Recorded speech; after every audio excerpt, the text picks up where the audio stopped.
오늘 빌립보서 4장 14절부터 16절까지 말씀을 통해서 참된 교제라는 제목으로 하나님 말씀을 증거하겠습니다.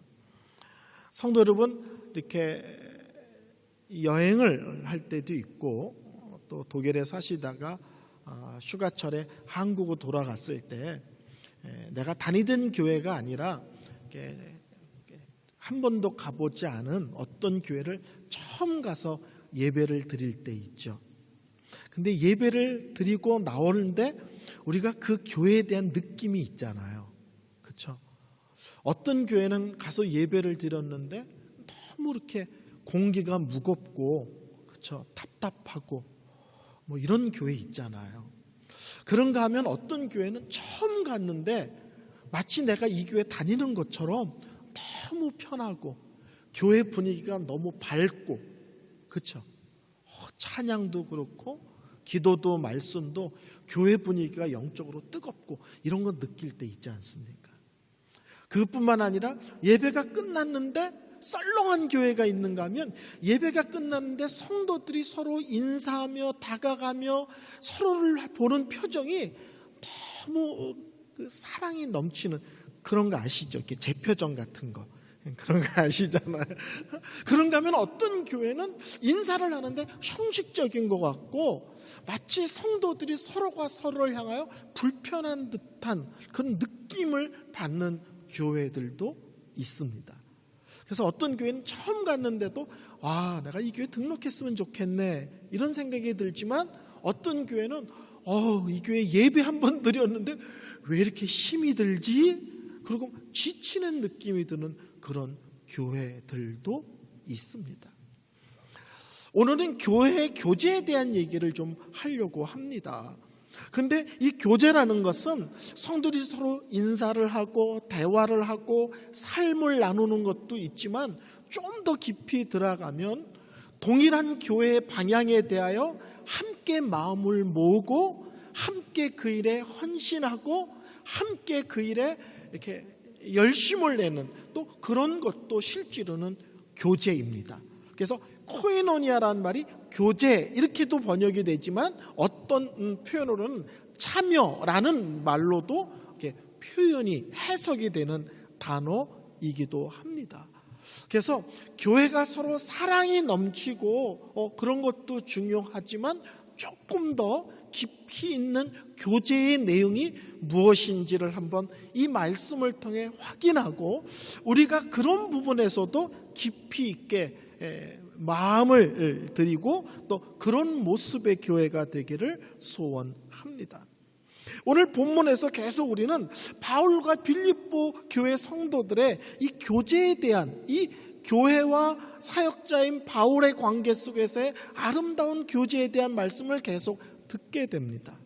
그것을 통해서 아름다운 믿음의 교제는 무엇인지 또 그 교제의 수준이 높다고 하고 또 깊다고도 할 수 있는 내용들이 무엇인지를 우리가 오늘 본문을 통해서 확인할 수 있습니다. 첫 번째 뭐냐면 아픔을 함께하는 공동체입니다. 아픔을 함께하는 공동체.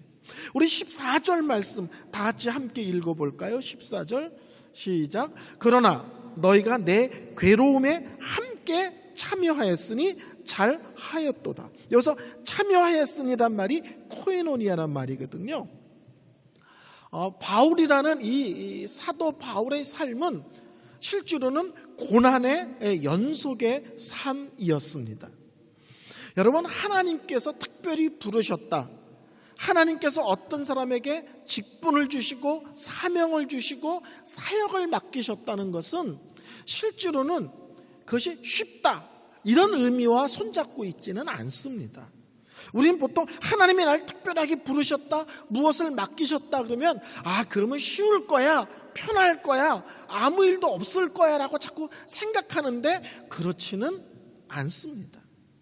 하나님이 어떤 사람을 부르시고 사명을 주시고 비전을 주시고 직분을 맡기시고 어떤 일을 맡기셨다는 것은 하나님이 나를 부르시며 나 같은 자를 사용하신다는 그 자체가 영광이고 그것 자체가 복인 거지, 그래서 그것이 쉽다라고 생각하는 것은 바른 이해가 아닙니다.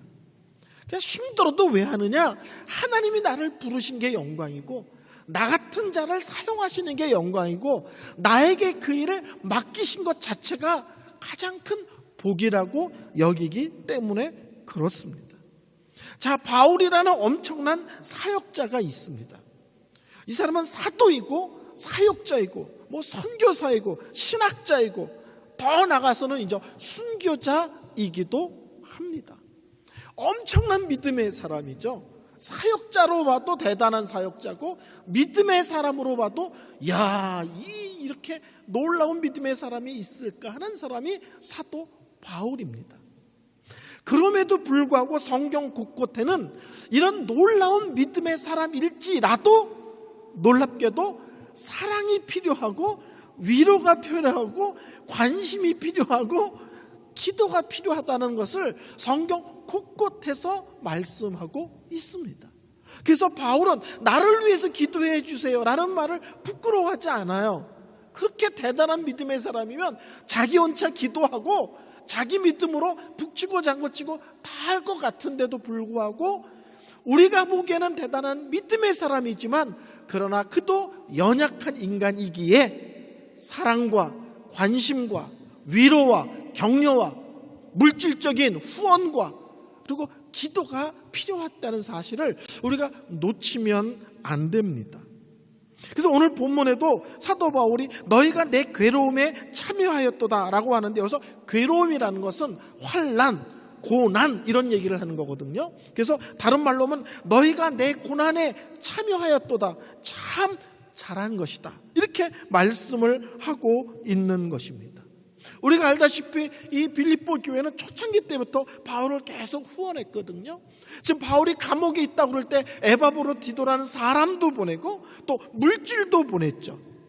그래서 바울은 사람과 물질만 본 것이 아니라 그 뒤에 빌립보 교회 성도들의 사랑, 관심, 기도 여기까지 보고 지난주 들은 것처럼 감사하고 더 나가서 연락이 끊겼는데 다시 이어지게 하고 적정한 때에 빌립보 교회에 도움을 받게 되게 한 그 뒤에 하나님의 일하심, 적절한 때에 하나님의 역사하심까지 바라보며 바울이 감사했다는 말씀을 지난주에 우리가 들었습니다.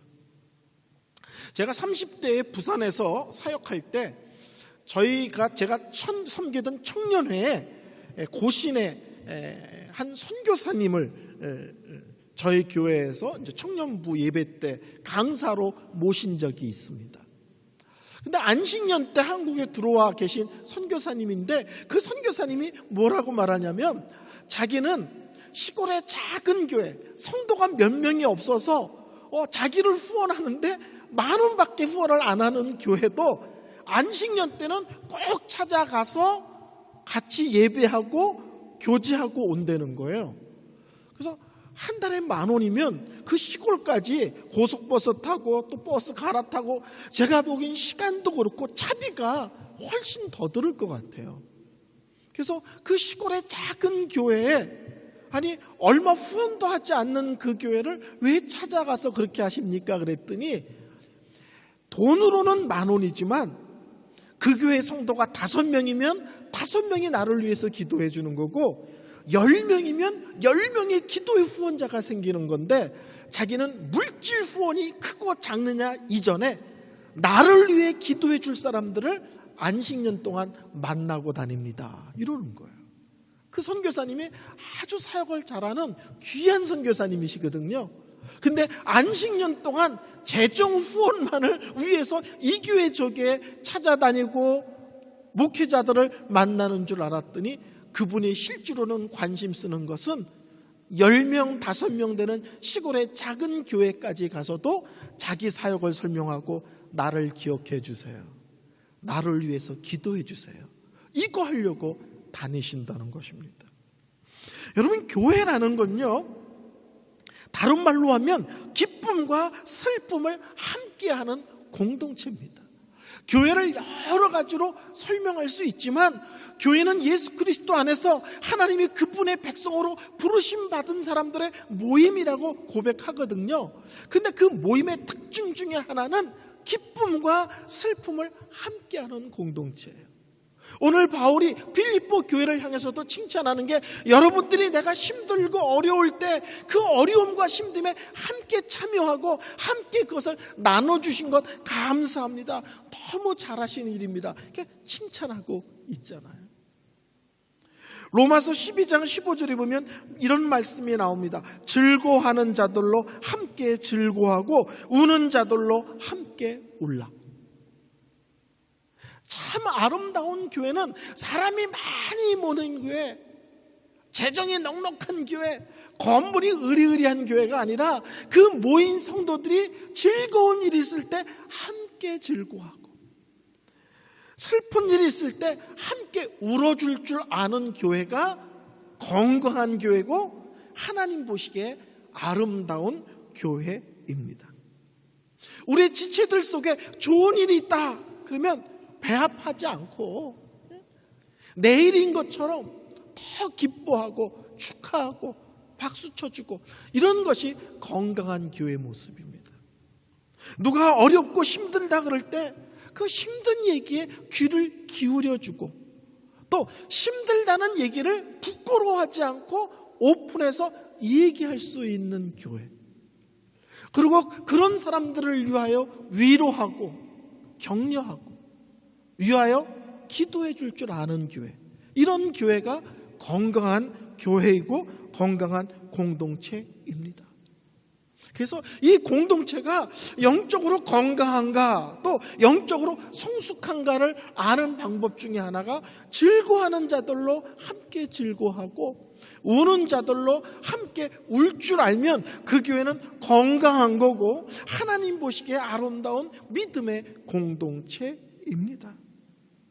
성도 여러분, 누가 힘들고 어렵다고 그럴 때 가르치려고 그러지 마세요. 따지지 마세요. 눈 크게 뜨고 막 똑바로 쳐다보고 그러지 마세요. 제가 아는 분은 성도들이 힘들다 그러면 그냥 소리를 질러요. 너만 힘들어? 나도 힘들어. 사는 거 다 힘들어. 이런 분 계세요. 그냥 말을 못하게 해, 말을. 그렇죠? 나도 힘들죠. 그렇죠? 인생 힘들죠. 그렇죠? 요새 코로나 때문에 너무 힘들어. 너만 힘들어? 전 세계가 힘들어. 이게 바른 모습이 아니라는 거. 요새 많이 힘드시죠. 그래서 근데 요새 어떻게 지냈어요? 그렇죠? 저는 우리 교회가 똑똑한 사람들이 많은 교회가 아니라 힘들고 어렵고 할 때 그런 얘기를 들어줄 수 있고 받아줄 수 있고 끌어안아줄 수 있고 다독거릴 수 있는 그런 교회였으면 좋겠습니다. 그래서 똑똑한 성도가 많은 교회가 아니라 사랑과 긍휼이 많은 그런 교회였으면 좋겠습니다. 바울 첫 번째 얘기합니다. 너희들은 아픔을 함께하는 특별한 공동체다. 빌립보 교회는 아픔을 함께 동참하며 끌어안을 줄 아는 귀한 교회다라고 말씀하고 있습니다. 두 번째 뭘 얘기하냐면 사명을 함께하는 공동체입니다.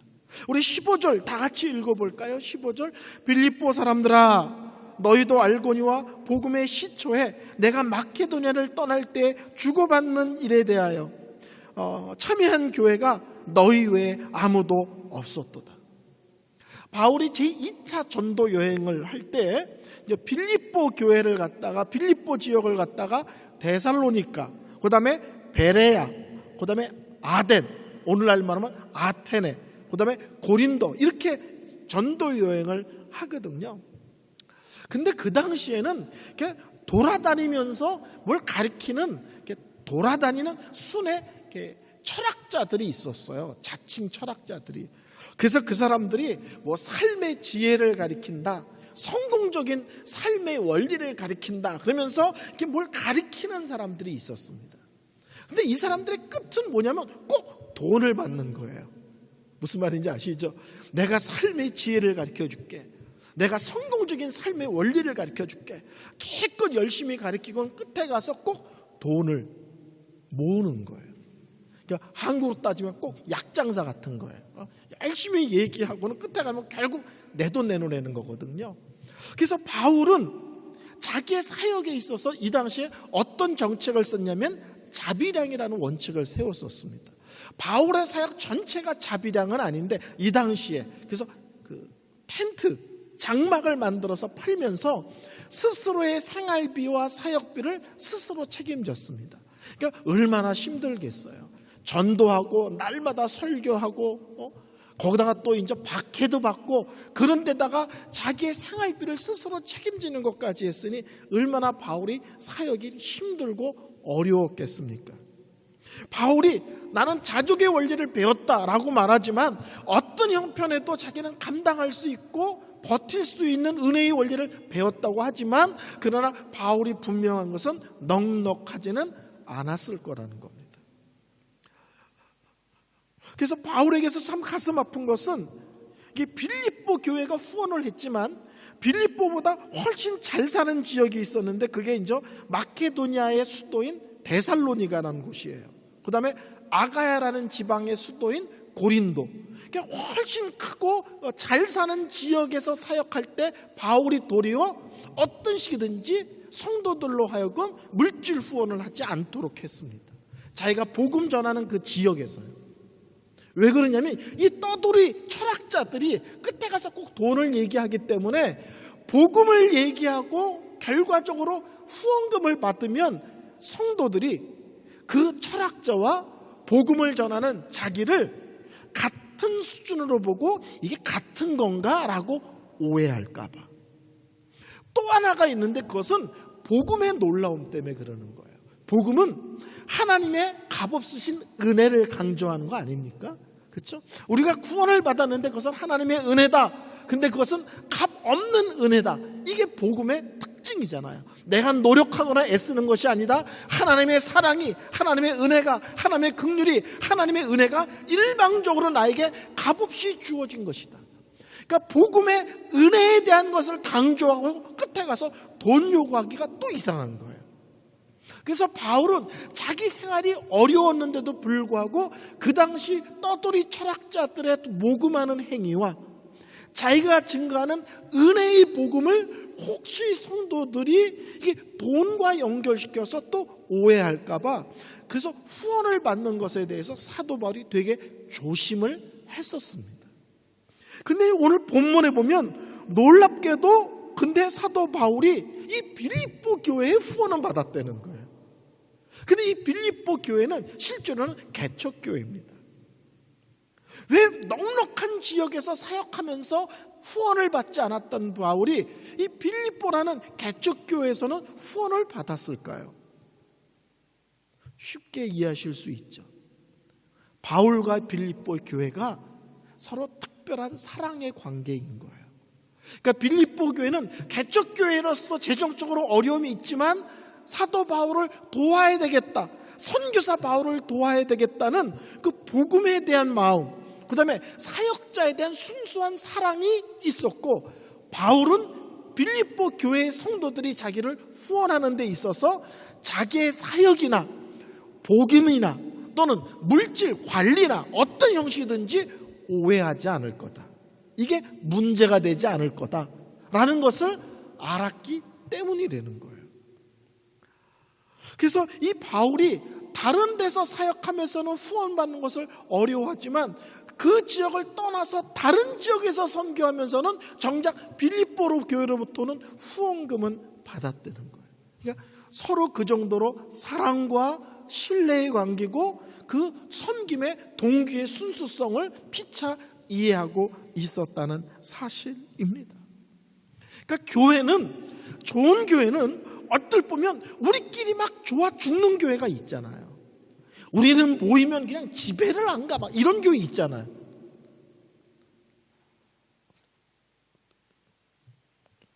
어떤 분이 교회를 오는 목적이 뭐냐 그랬더니 빨리 집에 가려고. 그런 분 계시죠. 예배가 시작되지도 않았는데 시계 자꾸 보는 분이 있잖아요. 예배가 시작되지 않았는데 왜 이렇게 시계를 봅니까? 빨리 집에 가려고. 근데 분명한 것은 교회 분위기가 좋으면 성도들이 예배가 끝나고 안 가요. 자꾸 성도들끼리 만나서 얘기하고 함께 있고 싶어 하고. 근데 그것만 갖고는 참된 아름다운 건강한 교회, 성숙한 공동체는 아니라는 거예요. 우리의 예배가 좋고 성도들과의 관계가 좋아서 만나면 헤어지지 않고 서로 그래도 얼굴만 쳐다봐도 기쁘고 즐겁고 행복한 거 귀한 일입니다. 근데 더 나가야 된다는 거예요. 우리끼리 재밌는 걸로 끝나면 안 되고 어떤 식이든지 우리가 복음을 전하는 일에 힘이 주어지고 그런 부분으로 더 나아가야 된다는 거예요. 그러니까 교회는 우리끼리 재밌으려고 하면 안 되고 우리가 힘이 키워주는 목적이 더 복음을 증거하기 위하여. 아멘? 예. 어떤 형식이든지 뭐 선교사를 돕든지 신학생을 돕든지 개척교회를 돕든지 어떤 형식이든지 우리 교회가 열심히 예배하고 너무너무 사랑하는데 거기가 끝이 아니라 힘을 모아서 궁극적으로 복음이라는 엄청난 사역과 사명에 그 방향이 나아가는 데까지 가져야 된다는 거예요. 옛날에 한국에 주병진이라는 유명한 개그맨이 있었는데 그 주병진 쇼라는 토크쇼를 했습니다. 그 쇼는 어떻게 시작되냐면 주병진이라는 개그맨이 나와서 일단 재밌는 얘기를 하나 해요. 그리고 와 하고 웃어요. 그런 다음에 그 사람이 이렇게 합니다. 여러분의 시선을 모아 저 자리로 들어갑니다. 그러면서 주병진 쇼가 시작되는 거예요. 그러니까 건강한 교회, 영적으로 정말 하나님 보시기에 성숙한 교회는 은혜를 받는 것도 모으고 사랑과 친교에 깊이 있는 교제의 것도 모으고 다 모으고 모아서 궁극적으로는 이것이 언제나 어느 쪽으로 가야 되면 우리 교회에 맡겨진 사명은 무엇일까? 우리 교회에 맡겨진 비전은 무엇일까? 우리 교회 하나님이 특별히 감당하기를 원하시는 내용은 무엇일까? 그쪽으로 그 모아진 힘이 방향을 갖고 나아가야만 한다는 것입니다. 여러분, 건강한 이민교회가 세워진다는 것은 엄청난 것입니다. 그렇죠? 저는 미국에서도 10년 목회를 하고 지금 독일에 와서 무려 제가 6개월 목회를 하고 있습니다. 한국 교회도 건강하게 세워지는 것이 쉽지 않지만 이민교회가 건강하게 오랫동안 그 교회가 유지되는 것 결코 쉬운 게 아니거든요. 그래서 우리가 어떤 식이든지 우리 교회가 영적으로 건강하고 영적으로 성숙한 교회가 되는 일에 우리가 힘을 모으는 것 너무 중요합니다. 근데 거기서 끝나면 안 되고 우리 교회가 힘을 갖는 것이 큰 소리를 치기 위한 것이 아니라 어떻게 하면 이 베를린 지역에서 우리가 섬길 내용은 없을까 하는 쪽으로 나가야 되는 거예요. 더 나가서는 우리가 한국 교회를 큰 힘은 되지 않지만 그래도 우리 형편에서 한국 교회를 섬길 수 있는 내용이 뭐가 없을까? 일로 나가야 되는 거예요. 우리가 이민교회로 여러 가지 한계가 있지만 그럼에도 불구하고 우리 나름대로 선교사들을 또 섬길 수 있는 방법은 없을까? 우리 교회 같은 경우는 많은 유학생들이 와서 머무는 교회잖아요. 이 유학생들, 이 젊은이들 다음 세대를 이 짊어질 믿음의 사람들을 우리가 어떻게 잘 섬기는 것이 좋을까? 아멘? 그러니까 바울이 지금은 그 얘기를 하는 거예요. 빌립보 교회는 아주 아름다운 교회에서 바울의 아픔과 고난에 동참할 뿐만 아니라 바울의 선교 사역, 복음 사역에도 개척교회고 여러 가지 한계가 있는데도 불구하고 동참하는 교회였다는 거예요. 저는 우리 교회가 우리 교회 나름 속에서 할 수 있는 내용에 대하여 집중하고 그렇게 힘이 안으로 모아지는 것이 아니라 안으로 모아진 힘이 바깥을 향하여 나가는 그런 모습이 되어지기를 소망합니다. 세 번째로 지속적인 섬김이 있는 공동체입니다.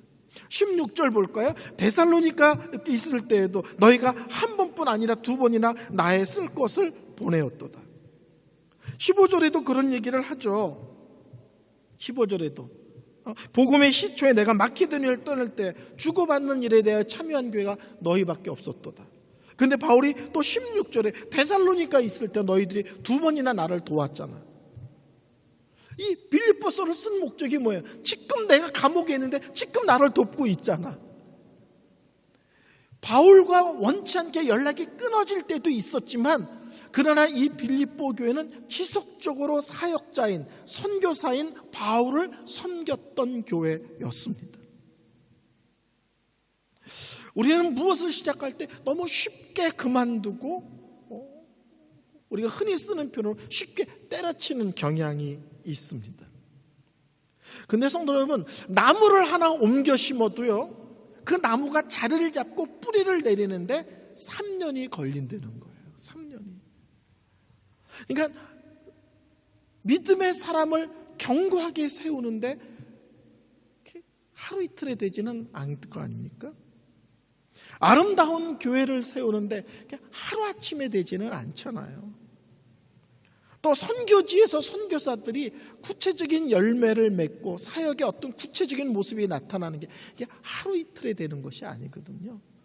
그래서 우리가 무엇을 한다, 무엇을 섬긴다, 어떤 일을 시작한다 할 때 우리 속에서 조심해야 될 게 빨리 뭐가 이루어졌으면, 그리고 효과가 없으면 다른 거 합시다, 또는 다른 사람 섬깁시다, 이렇게 너무 쉽게 그 섬김을 포기하거나 끝없이 다른 방향으로 이렇게 갈아타는 그런 모습이 아니었으면 좋겠습니다. 제가 어렸을 때 왜 그런 생각을 했는지 모르겠어요. 제가 어렸을 때 왜 그런 생각을 했는지 모르겠지만 이런 생각을 깊이 있게 했었습니다. 아주 어렸을 때. 나는 사역자로서 씨를 뿌리는 자일 수 있지만 꼭 내가 열매를 따려고 애쓰지는 않는다. 씨를 뿌리되 열매까지 내가 다 먹고 껍질까지 다 먹고 싶어 하는 사람이 있다고요. 믿음의 길은 어느 때는 하나님은 나에게 씨만 뿌리게 할 수도 있고요, 거둬들이는 것은 다른 사람이 거둬들일 수도 있습니다. 그러나 중요한 것은 하나님께서 씨를 뿌리는 자로 맡기셨으면 씨 뿌리면 되고요, 어느 때는 추수한 자로 부르셨으면 자기는 씨를 뿌리지도 않았는데 추수의 열매를 따는 역할을 할 수도 있습니다. 무슨 말이냐면, 내가 고생하고 헌신했다고 꼭 열매를 내 손으로 따야 되는 것은 아니라는 거예요. 우리 교회는 이런 앞으로 이런 것들을 섬기며 이런 일을 행할 때에 당장 열매가 없고 당장 눈에 보이는 결과가 없을지라도 꾸준히 기도하고 꾸준히 섬기고 꾸준히 방향성을 갖고 일하는 교회였으면 좋겠습니다. 저는 우리 교회 청년들이 여기서 공부하고 다 베를린에 눌러 앉았으면 좋겠어요. 그렇지만 실제로는 우리 교회에 있다가 다른 지역으로 옮겨가기도 하고 또 많은 사람들은 한국으로 돌아가기도 하죠. 이렇게 생각할 수 있어요. 열심히 해봐야 소용없어. 결국 다 가더라고. 이거는 믿음의 원리가 아닙니다. 우리 교회 등록하고 우리 교회를 다니는 한, 취업 때문에 떠나던, 학교 때문에 떠나던, 무슨 일 때문에 떠나던, 떠날 때까지는 우리에게 맡겨진 영혼이고 우리에게 맡겨진 청년이기 때문에 하나님께서 다른 곳으로 옮길 때까지는 우리는 최선을 다하는 것입니다. 우리는 열심히 씨를 뿌렸는데 열매는 저쪽 가서 맡을 수 있어요. 기껏 훈련시켜 놨더니 나중에 보니까 서울에 가서 열심히 낼 수 있어요. 그러면 억울하고 속상한 것이 아니라 우리에게 맡겨진 시기만큼 우리는 충성을 다하고 최선을 다하면 되는 것입니다. 한때 한국에서 이런 얘기가 있었어요. 서울의 대도시가 부흥한 것은 시골교회에서 열심히 키워서 올려보냈기 때문이다. 그러면 시골교회가 억울한 거냐? 아니죠. 하나님 나라의 관점에서 보면 억울한 것 없습니다. 각기 맡겨진 시기 안에서, 맡겨진 세월 속에서 충성을 다하고 최선을 다하면 그것뿐입니다. 여러분, 성경 말씀은 어뜻 보면 개인에게 준 것 같지만 그러나 실제로는 성경 말씀은 근본적으로 교회라는 공동체에 준 것입니다. 구약 성경 이스라엘이라는 공동체에 줬거든요. 이스라엘이라는 나라 자체가 실제로는 구약 시대에는 교회입니다. 로마서 로마 교회 보낸 편지죠. 빌립보서 빌립보 교회 보낸 편지입니다. 디모데 전후서 디모데라는 사람에게 보낸 개인 편지가 아니라 목회자 디모데에게 보낸 편지로서 어떻게 목회할지를 가르쳐준 성경입니다. 그러니까 개인에게 보낸 편지조차도 실제는 교회적입니다. 나는 어느 교회에 다닌다는 것은 그냥 그 교회를 다니는 게 아니에요. 그 교회에서 전파된 동일한 말씀을 듣는다는 거고요. 그 교회가 나가고 있는 어떤 동일한 영적 흐름을 함께하고 있다는 거고요. 그 교회의 관심과 그 교회에게 맡겨진 특별한 사명에 우리가 어떤 식이든지 참여한다는 것입니다. 나는 베르린 선한목자교회 다녀. 그러면서 나는 개인적으로 성경 읽고 개인적으로 예배하고 개인적으로 은혜 받고 그냥 자기 믿음이 유지되는 것으로 끝날 것 같지만 아닙니다. 내가 어떤 교회를 다니면 나는 그 교회 공동체의 영적인 내용과 흐름을 함께 하는 것이고요. 그 공동체가 어떤 일을 할 때 그 일에 동참하여 함께 헌신하고 함께 충성하며 나아가는 것입니다. 저는 우리 교회가 그런 의미에서 이런 것에 대한 구체적인 마음들을 가졌으면 좋겠습니다. 영적인 부담. 그리고 우리 안에서 힘이 없을지라도 꿈꾸며 지속적으로 하는 기도. 그리고 기회가 되고 때가 될 때 그런 일에 대하여 우리가 기쁘고 즐거움으로 헌신하며 충성하는 모습이 되었으면 좋겠습니다. 작게는 이 교회를 하나님 앞에 아름다운 교회로 날마다 세워가는 일에 힘을 모으고, 좀 넘게는 베를린 지역, 우리 고국 대한민국, 더 나아가서 세계 선교에 어떤 식이든지 무언가를 좀 도울 수 있는 것은 없을까? 참여하는 것은 없을까? 이런 부분에 대한 고민, 그리고 끊임없이 우리 교회에 오는 유학생들을 어떻게 하면 더 잘 섬길까? 이제까지 정말 어르신들이 퍼주고 나눠준 거에 지나칠 정도의 사랑이 있었던 교회인데, 우리가 아무리 힘들고 어려워도 이런 아름다운 믿음의 전통을 계속 유지하면서 이 다음 세대 젊은이들을 어떻게 섬길 것인가? 저는 우리 교회가 이런 부분에 힘이 모아지기를 바랍니다. 사랑이 있고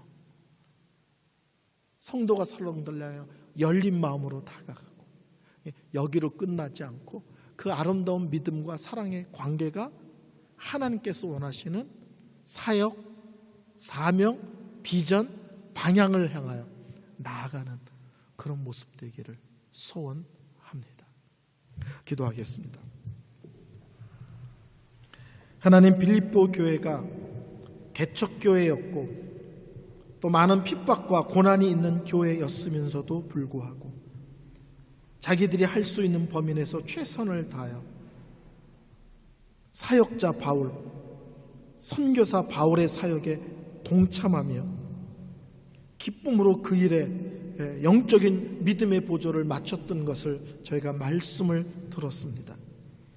하나님, 저희 교회도 예배가 살아있고 성도들의 아름다운 층교가 살아있는 교회로서만 끝나지 않고 궁극적으로 그것이 우리에게 맡겨진 사명, 하나님께서 우리에게 원하시는 특별한 그 방향과 내용에 대하여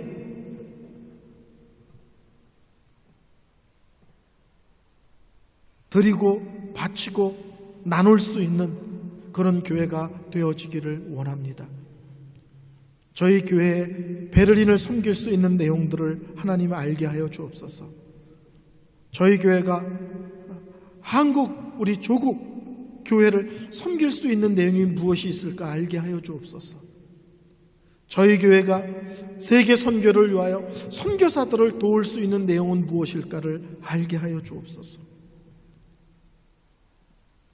이제까지 많은 젊은이들을 섬기고 위하여 기도하고 뜨겁게 사랑했던 그런 아름다운 어른들의 믿음의 전통이 이 교회 속에서 계속 이어지기를 원합니다.